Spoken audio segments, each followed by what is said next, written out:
Hello dear student, welcome. तो अभी हम लोग टैक्स में ये पढ़ रहे हैं, बैगेज का सम पढ़ रहे हैं, ठीक है। Baggage, store, import duty.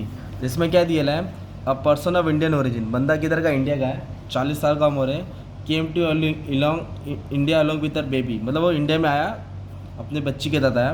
तो बाहर गाँव से इंडिया में आया, किधर है, बाहर गाँव से इंडिया में आया। तो इंडिया में क्या लेके आया, पर्सनल इफेक्ट्स, मतलब उसका आएगा तो कपड़ा रहेगा ना उसके बदन पे, कपड़ा है। पर्सनल इफेक्ट फॉर इन्फेंट, मतलब बच्ची का कपड़ा। फिर उसके बाद क्या क्वेश्चन में बोला है, लैपटॉप लाया। ट्रैवलर सोवेनियर, मतलब याद, अपनी याद को ताज़ा करने के लिए उधर का कुछ चीज़ खरीद के लाया।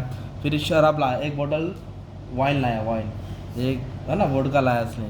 मोबाइल लाया, डिजिटल कैमरा लाया और सिगार लाया, 20 सिगार लाया। तो कितना ड्यूटी उसको पे करना पड़ेगा, तो कस्टम कितना उसको इजाज़त देगा वो अपने को फाइंड करने का, राइट। तो सबसे पहले याद कर लो, personal effect like change, like cloth, जो भी क्लोथ है मिस्टर ए का, जो भी वो कपड़ा वपड़ा लाता है, पर्सनल इफेक्ट है ना, तो उसको एग्जाम डालने का, मतलब उसके ऊपर उसको कस्टम नहीं देने का। जो पेन के आ रहा है उस पर कस्टम। बाद में बच्चे का दिया है, इन्फेंट मतलब छोटा बाबू, तो बाबू में भी जो भी कपड़ा वपड़ा पहना है उसके ऊपर भी टैक्स नहीं देना है, एग्जाम है, ओके। वो हिसाब में नहीं आता है। और एक लैपटॉप आप कैरी कर सकते हैं, कितना लैपटॉप कैरी कर सकते हैं, एक। तो इधर कितना लैपटॉप है, 50,000 का है, 50,000 वो 1 लाख हो, एक लैपटॉप तू लेके आ सकता है। तो फिर एक लैपटॉप पे तेरे को कुछ हिसाब देना नहीं है, एग्जाम डे। फिर ट्रैवल एंड सोवेनियर, मतलब तुमने अपने याद कहीं घूमने गए तो वो चीज़ को याद करने के लिए उधर कुछ चीज़ खरीदा, तो भी ट्रैवल एंड सोवेनियर माफ़ है, ओके। इस पर भी टैक्स देने की ज़रूरत नहीं है। अब आएगा मज़ा। अभी इसने क्या लाया है, 1 लीटर वाइन, मतलब तुम 2 लीटर तक वाइन लेके आ सकते हैं, कितना, 2 लीटर। उससे ज़्यादा लेगा ना, तुमने 5 लीटर लेके आया, कितना लेके आया, तो 2 लीटर तुम्हारे बैग में जाएगा, 3 लीटर एयरपोर्ट में जमा हो जाएगा, क्योंकि एयरपोर्ट वाला सिर्फ तुमको 2 लीटर की इजाज़त देता है, उससे ज़्यादा इजाज़त। तो ये आ रहा है, मतलब इसके ऊपर हिसाब देना पड़ेगा, तो ये इसको लिखना पड़ेगा, ये टैक्सेबल होता है। क्या होता है ये, टैक्सेबल है। अगर 5 लीटर लेता, मान लो कितना लीटर लेता, 5 लीटर, तो 2 ही लीटर आता है इधर, 3 लीटर तुमको आता ही नहीं, क्योंकि 3 लीटर तुम्हारे बैग में नहीं रहेगा, एयरपोर्ट वाले पी लेंगे इन लोग। तो 2 लीटर ही लेके आ सकते हैं ना। मोबाइल, मोबाइल लेके आ रहा है, कि तुम लोग कैरी कर रहे हैं, वो टैक्सेबल है, वो हिसाब में आएगा, ठीक है। मोबाइल पे भी तुमको ड्यूटी देना पड़ेगा। फिर डिजिटल कैमरा लिया, वो भी हिसाब में आएगा, तो वो भी तुमको हिसाब में देना पड़ेगा, ठीक है। क्या करना पड़ेगा, देना पड़ेगा। अभी सिगार लेके आया, सिगार कितना लेके आया, 20 सिगार 4,000 का, मतलब 25 सिगार लेके आ सकता है।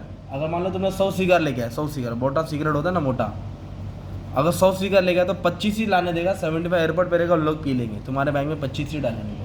मतलब 20 से अगर, मतलब 4,000 का हिसाब देना पड़ेगा, 4,000 का हिसाब देना पड़ेगा। तो वाइन की बोतल 2 लीटर वाली आ सकती है, उससे ज़्यादा नहीं। और सिगार कितना आएगा, 25, उससे ज़्यादा नहीं। तो ये 4 चीज़ से एग्जाम था, ये 4 है तो इस पर हिसाब नहीं देना है। तब ये सबको क्या करेंगे, हम लोग ऐड करेंगे, ये सब वैल्यू को ऐड करेंगे ना, तो आपको वैल्यू मिलेगा 89,340। ये क्या मिला, टोटल ड्यूटेबल गुड्स इम्पोर्टेड, इतने का तुमने माल इंपोर्ट किया है, मतलब लेके आया है, बाहर गाँव से लेके आया है, ठीक है। अब ये बंदा कौन है ये देखने का, तो रूल 3, अगर बंदा क्या है, इंडियन ओरिजिन है, किधर का है, इंडिया का रहने वाला है, तो 50,000 माफ़ होगा। कितना माफ़ है, अगर इंडिया का रहने वाला तो उसको कितना माफ़ होगा, 50। उसको टैक्स कितना देने, किस पे टैक्स लगेगा, 89 पे। तो इंडिया का रहने वाला था, इसलिए 50,000 क्या हो जाएगा, उसको माफ़ हो जाएगा, right. General fire allowance, GFA के अंडर रूल 3 के हिसाब से उसको 50,000 माफ़ होगा, क्योंकि वो इंडिया का रहने वाला है। तो बैलेंस कितना बचा, 39,340। ये क्या हो जाएगा, बैलेंस गुड ड्यूटेबल पेबल। अब इस पर इसको टैक्स देने का है। गुड्स की वैल्यू कितनी, 89,000, उसमें तो 50,000 माफ़ होएगा, क्योंकि इंडिया का बंदा है। तो वैल्यू कितनी बची, 39,000। इसके ऊपर इसको कितना टैक्स देने का है, 38.5%। कितना देने का है, 38.5%, मतलब 15,136 रुपये उसको टैक्स देने का है। मतलब उसने इतने का माल मंगाया बाहर जगह से, 50,000 गवर्नमेंट ने माफ़ किया, तो 39,000 की वैल्यू हो गई, इस पर उसको इतना टैक्स देना पड़ा, मतलब 15,136 का उसको टैक्स देना पड़ेगा। तो ये क्या हो गया, तुम्हारा मालूम है क्या, बैगेज का टॉपिक हो गया, राइट। तो कुछ चीज़ें जो बैगेज में क्या हो जाता है, माफ़ हो जाता है, उस पर टैक्स लगता नहीं है, पर कुछ चीज़ें जो इसका हिसाब देना पड़ता है। जैसे वाइन का याद रखने का, 5 लीटर लाया तो 2 लीटर तुम घर पे लेके जाओ, 3 लीटर एयरपोर्ट में छोड़ना पड़ेगा, कानून 2 लीटर का देता है। सिगार कितना लेके आया, 100, तो 25 ही तुमको इजाज़त है, बाकी का सिगार एयरपोर्ट वाला पी लेगा। मोबाइल कैमरा हिसाब किया, और इंडिया का रहने वाला था, इसलिए 50,000 माफ़ किया। ये तुम्हारा फाइनल आंसर गया। तो 5 मिनट में एक टॉपिक अच्छा खासा कवर हो गया, ठीक है। Thank you very much and all the best for exam.